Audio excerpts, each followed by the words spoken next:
ఎపిసోడ్లకైతే వెళ్ళిపోదాం.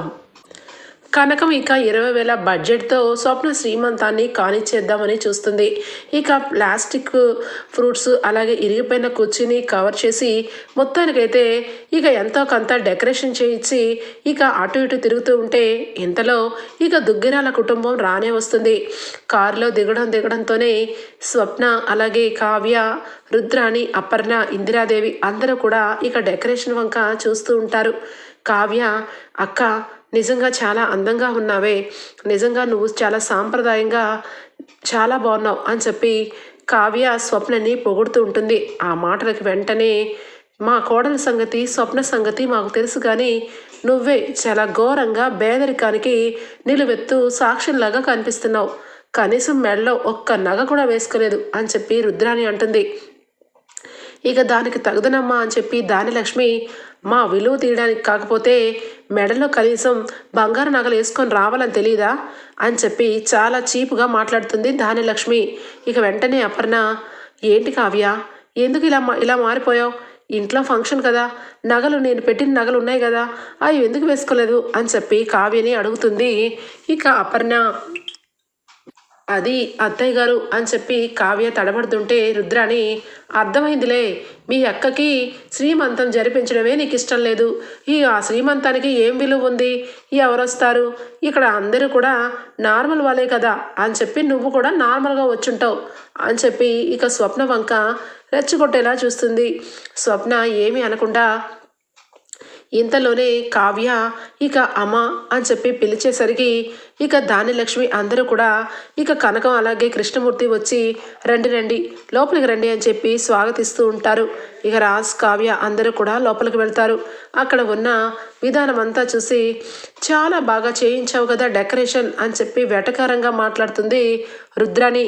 ఏదో మాకు ఉన్నంతలో అని చెప్పి కనకం అనగానే, ఉన్నంతలోలా లేదు, ఏదో చేశామా ఉన్నామా అన్నట్టుంది, అయినా మీరు మట్టి పిసుక్కొని బొమ్మలు చేసే వాళ్ళ ఇంట్లో ఇంతకంటే గొప్పగా ఏం చేస్తారని ఎక్స్పెక్ట్ చేస్తాంలే అని చెప్పి, ఏంటి ఈ కుర్చీలన్నీ ఒక రకంగా ఉంటే ఈ కుర్చీ మాత్రం సాల్వ వేసి మరీ పెట్టారు అనగానే, ఈ కుర్చీ మా ఆనవాయితీ కుర్చీ రుద్రాణి గారు, ఎవరు వచ్చినా ఈ కుర్చీలో మాత్రం కూర్చోబెట్టాం, ఖచ్చితంగా మా వియ్యపురాలైనా మీకే కూర్చోపెడతాను అనగానే, అదేంటి వియ్యపురాలు అంటున్నావు, మా వదిన కూడా వియ్యపురాలే కదా, నీకు దానిలక్ష్మి వదిన కూడా వియ్యపురాలే కదా, మరి నా వంక చూస్తున్నావేంటి అనగానే, వాళ్ళ సంగతి పక్కన పెట్టండి, ఇప్పుడు స్వప్న కదా కడుపుతో ఉంది, స్వప్నకి శ్రీమంతం చేస్తున్నాం కదా, స్వప్న తాలూకు వైపు నుంచి వచ్చిన వియ్యపురాలు మీరే కదండి, అందుకే ముచ్చటగా మీకోసమే ఇది వేయించాను, ఇందులో మీరు మాత్రమే కూర్చోవాలి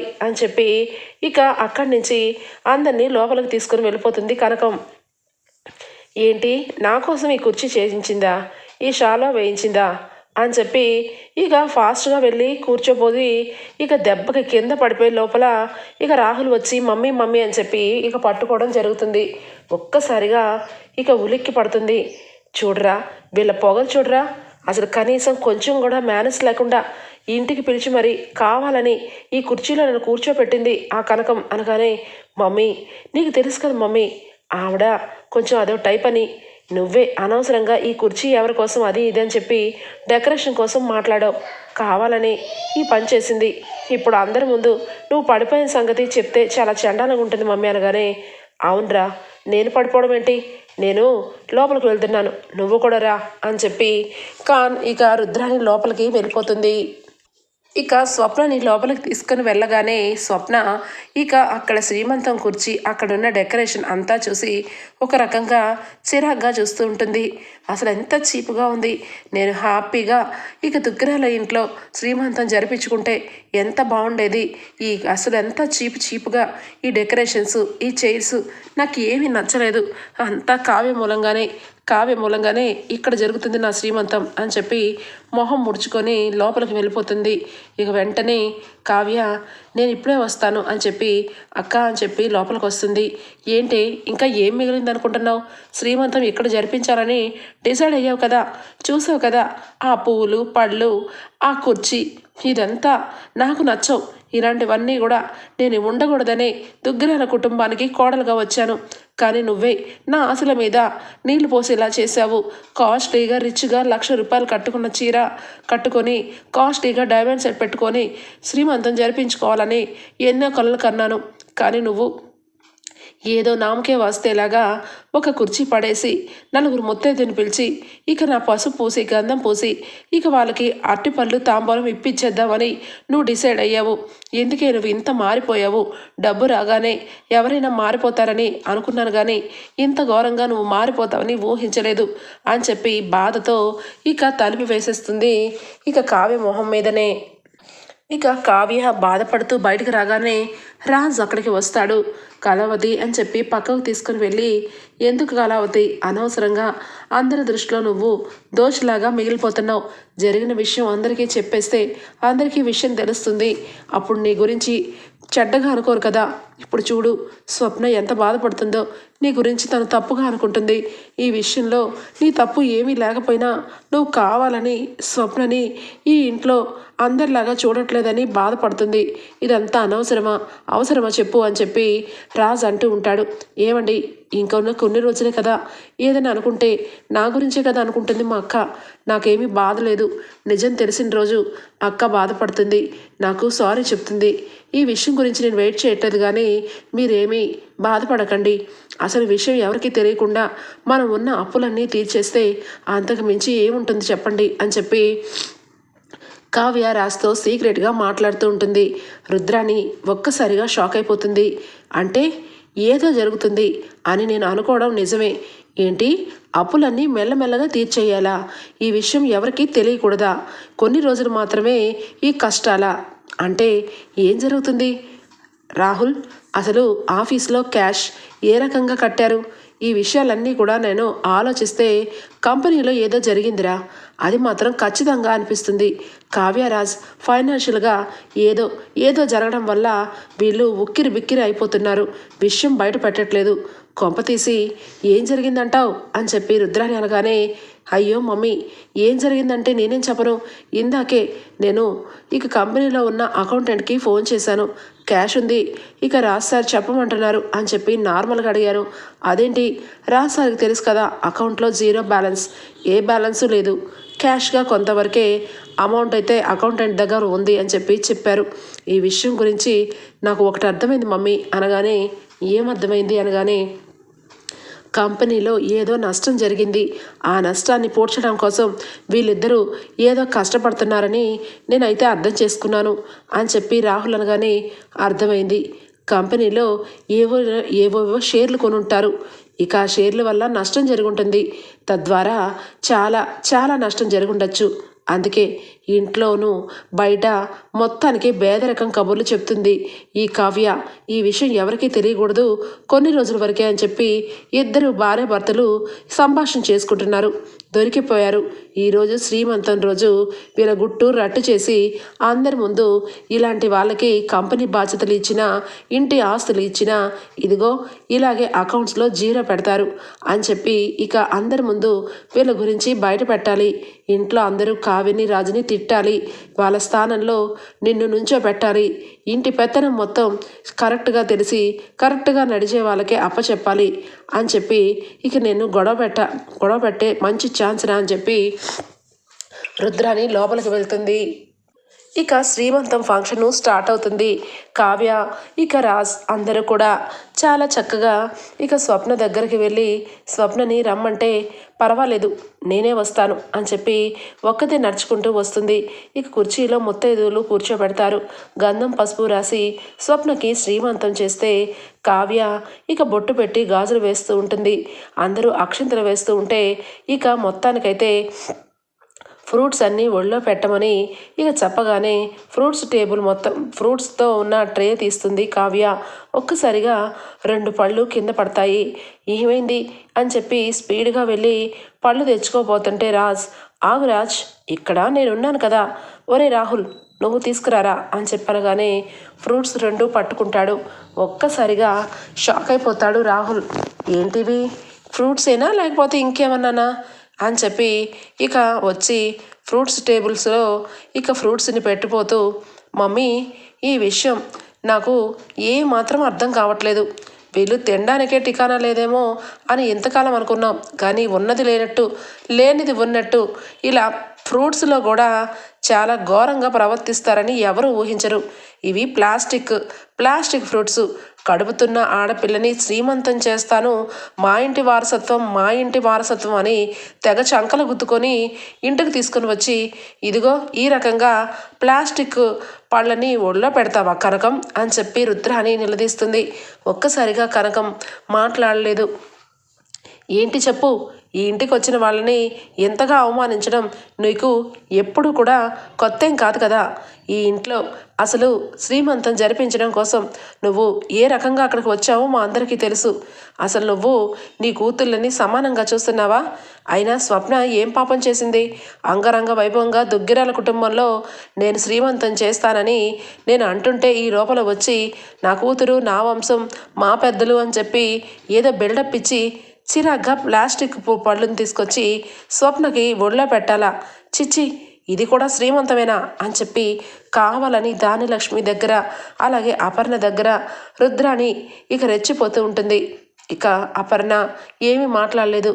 కనకం వెంటనే అది అమ్మా, వాడు ఎక్కడ చచ్చాడు అని చెప్పనగానే ఏంటమ్మా, ఏంటి నేను ఇక్కడే ఉన్నాను అనగానే రేయ్ ఇవేంట్రా, ఇవెందుకు తెచ్చావు అనగానే అదేంటమ్మా, నువ్వే కదా 40,000 అవుతుంది అని చెప్పి నేను మొత్తం కూడా నీకు లిస్ట్ రాస్తే 20,000కి తగ్గొట్టమని, ఏమి పర్వాలేదు ప్లాస్టిక్ బదులు ఫ్రూట్స్ బదులు అన్నీ కలిపేమని అన్ని రకాలుగా నువ్వే నాకు డైరెక్షన్స్ ఇచ్చి మరి ఈ శ్రీమంతాన్ని నువ్వే మొత్తం నీకు నచ్చినట్టుగా డిజైన్ చేసుకున్నావు. ఇప్పుడేంటమ్మా వాళ్ళు నిలదీసేసరికి నా మీదకి వస్తావు? నువ్వు ఎప్పుడూ కూడా మంచిగానే మాట్లాడుతూ చివరాఖరికి ఇలాంటివి ఏదో చేస్తావని ఊహించాను. అందుకే ఎందుకైనా మంచిదని ఇక్కడే ఉన్నాను. ఇది నా పొరపాటేం కాదు. నువ్వే కదా కింద పళ్ళు ఎవరు చూడరు, పైన పళ్ళే చూస్తారని అని చెప్పి ఇక అతను కూడా చెప్తాడు. ఇక అందరి ముందు రుద్రాని ఇక చాలా చీపుగా మాట్లాడడం స్టార్ట్ చేస్తుంది. స్వప్న కళ్ళ వెంట నీళ్లు పెట్టుకుంటుంది.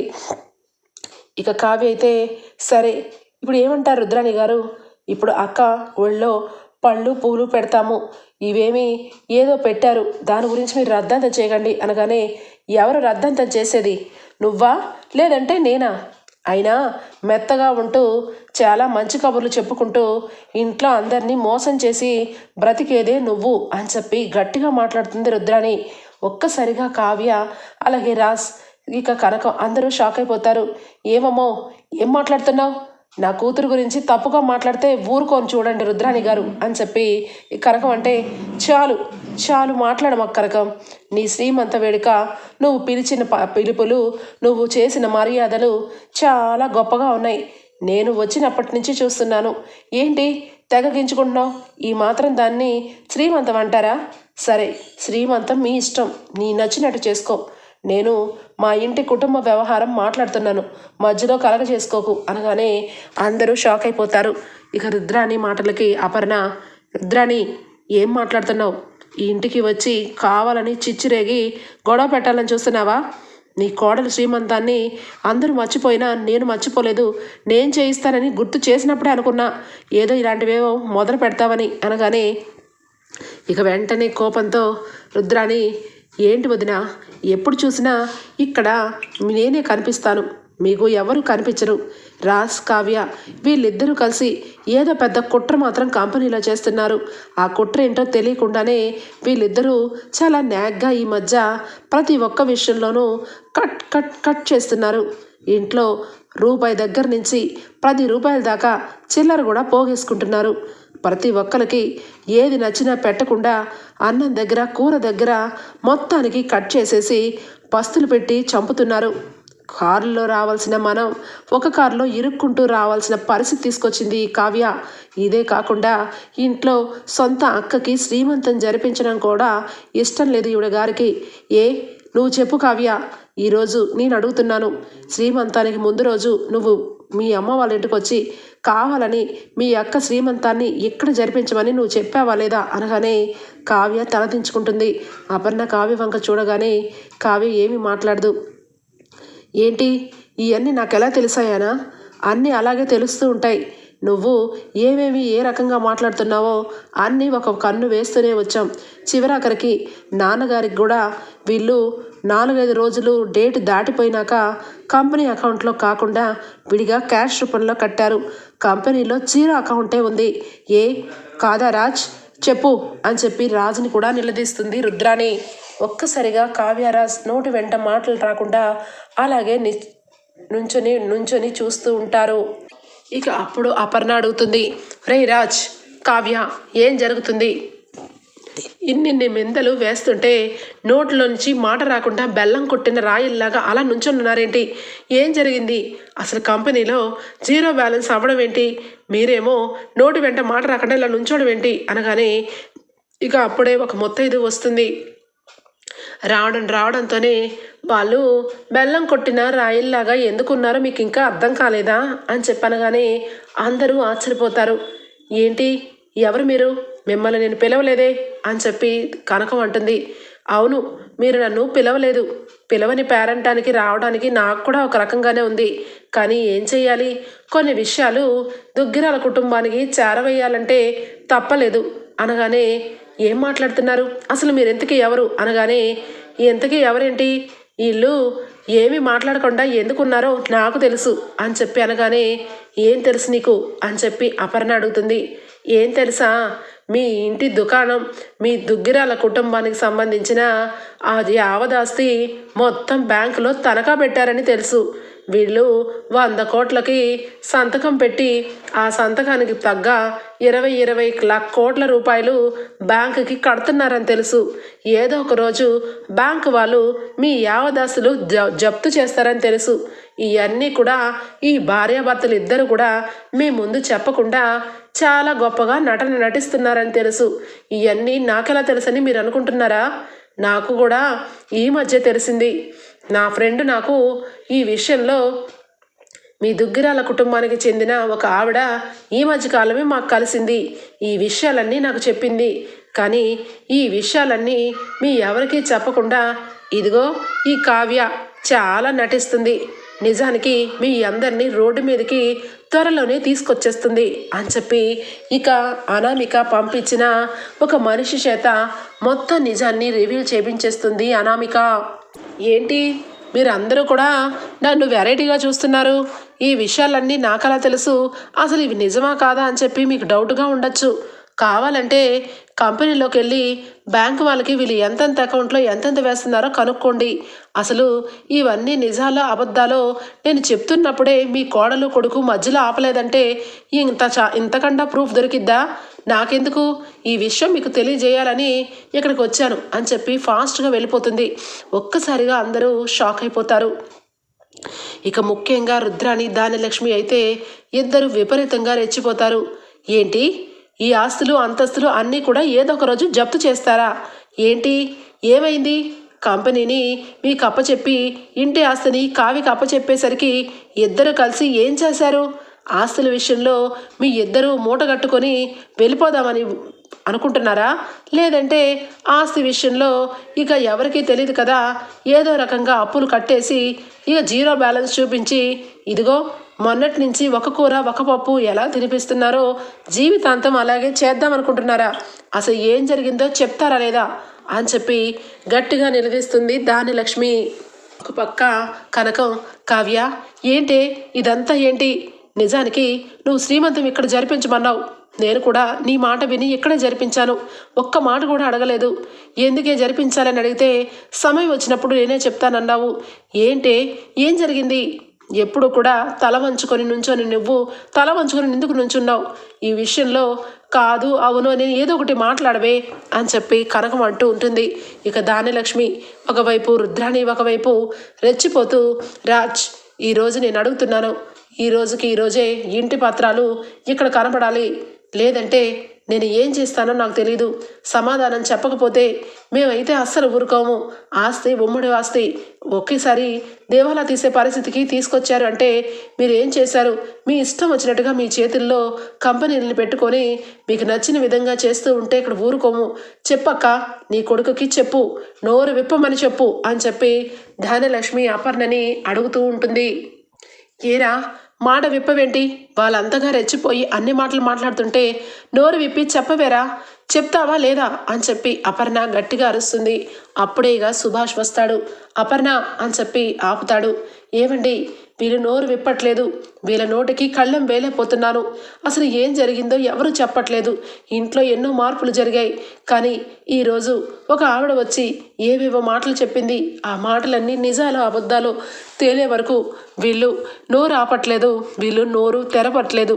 ఏం చేయమంటారండి అనగానే రాజ్ కావ్య ఎప్పటికీ నిజాలు చెప్పకపోతే ఎంత పర్యవసానానికి ఎదుర్కోవాల్సి వస్తుందో చూశారు కదా. సొంత అక్క చెల్లెల దగ్గరే బంధాలు కట్టయిపోయేలా ఉన్నాయి. ఇంట్లో అందరూ దోషుల్లాగా మిమ్మల్ని చేసి మాట్లాడుతున్నారు. అయినా పెదవి విప్పట్లేదు కదా. ఎందుకురా ఇంత సంస్కారం? వీళ్ళందరూ ఏదో అయిపోతారనా, లేదంటే ఇంకేమన్నా జరుగుతుందనా? జరగాల్సినది అంతా జరిగిపోయిందిరా.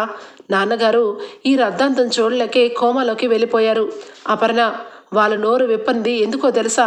కేవలం కేవలం మనందరం ఏమైపోతామానని, మనందరం ఆలోచించి పిచ్చి వాళ్ళమైపోతామనని వాళ్ళిద్దరూ పిచ్చి పట్టేలాగా పొద్దున్నెళ్ళి రాత్రి వరకు కష్టపడి వస్తున్నారు. రూపాయి పక్కన వేసి ఇల్లు జప్తు చేయకుండా ఒక కంచె వేసినట్టుగా అడ్డుకంచెగా కావ్య నిలబడింది. అనగానే అపర్ణ అలాగే దానిలక్ష్మి రుద్రాని అందరూ షాక్గా చూస్తూ ఉంటారు. అసలు జరిగింది ఏంటంటే, ఇక నందగోపాల్ అనే వ్యక్తి ఇక చిట్ ఫండ్ కంపెనీ పెట్టి వాడు ఇక బోర్డు తిప్పేసిన తర్వాత బ్యాంకుకి మన ఇంటి ఆస్తులన్నీ కూడా జప్తు చేయాల్సిన నోటీస్ వచ్చింది.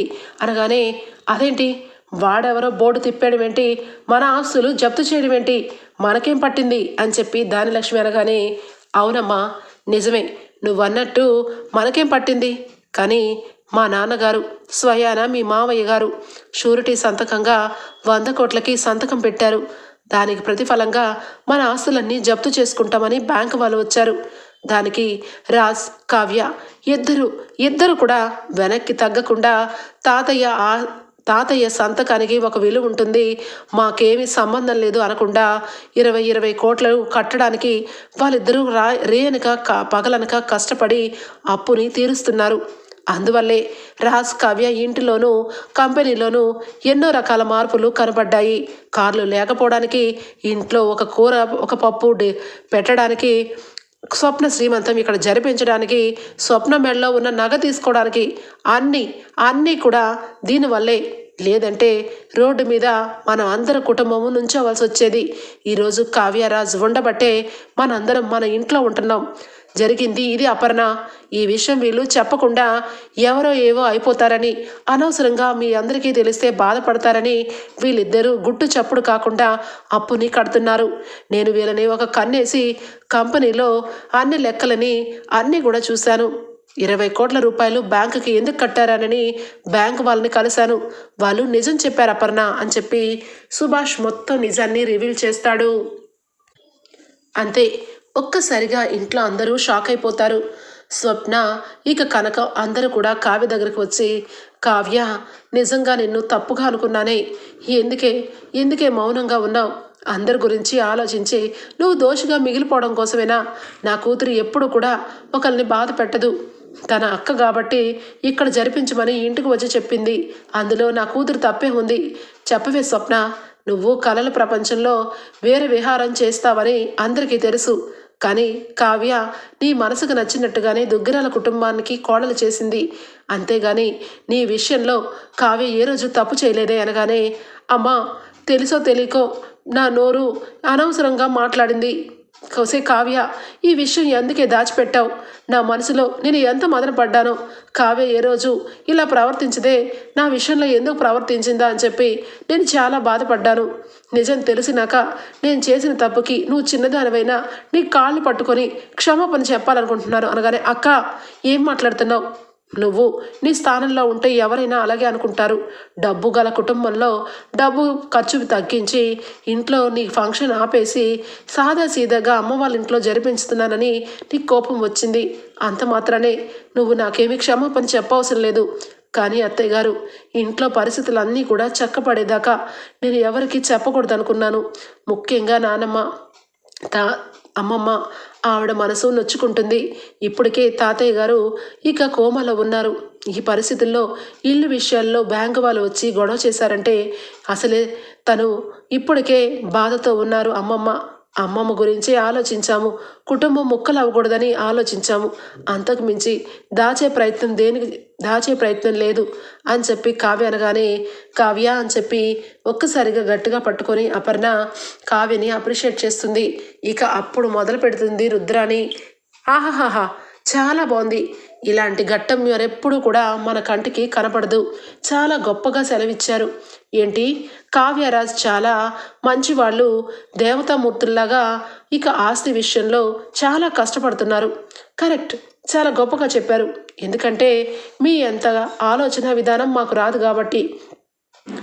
ఇక ఇంట్లో అంతా కూడా భోజనం దగ్గర నుంచి ఇక ఇంట్లో ఉన్న ప్రతి సౌకర్యాలు కట్ చేసి బ్యాంకు వాడికి దారపోయాల్సిన అవసరం మీకుందేమో, మాకైతే లేదు. దానిలక్ష్మి, నీ కొడుకు ఇప్పటికే ఆటో నడుపుతూ చాలా బాధపడుతున్నాడు. వాడికి ఆస్తి ఇమ్మని నువ్వు పోరాడావు. ఆ పోరాటానికి నేను తోడున్నాను. కానీ వీళ్ళు మాత్రం నీ గురించి, నీ కొడుకు గురించి పక్కన పడేసి తాతయ్య గారి నాన్నగారి సంతకం గురించి ఆలోచించి దారాదత్తం చేస్తున్నారు డబ్బంతా. అసలు ఆ అప్పుకి ఇక మనకి ఎలాంటి సంబంధం లేదు. అందుకే ఈరోజు వీళ్ళ చేతిలో పెత్తనం ఉంచుకొని మనల్ని ఆట బొమ్మలుగా ఆడిస్తున్నారు. వాడెవడో బోర్డు తిప్పేసి వెళ్ళిపోవడం ఏంటి, వాడికి తగ్గ డబ్బు మనం కట్టడం ఏంటి, అది కూడా 20 కోట్లు. మీ ఎంత భారైన హృదయం మాకెవరికీ లేదు. మా ఆస్తి మాకు పనిచేసి మీ ఆస్తిలో మీరు ఎంతైనా దారాదత్తం చేయండి. ఆస్తి మా పేరు మీద సగం రాయాల్సిందే అని చెప్పి ఇక గొడవ పెట్టుతుంది రుద్రాణి. రుద్రాణి మాటలకి దానిలక్ష్మి తానా తందానా అని రుద్రాణి ప్రతి మాట కూడా నేను అనాల్సిన మాటే ఈరోజు చెప్తున్నాను. సంతకాల గురించి, విలువల గురించి చెప్పేతంట దాన్ని కాదు. మనకి లేనిది అవతల వాళ్ళకి పెట్టకూడదని నేను అనుకుంటాను. మనమేమో కష్టాలు పడుతూ వాళ్ళకి కట్టాల్సిన అవసరం లేదంటాను.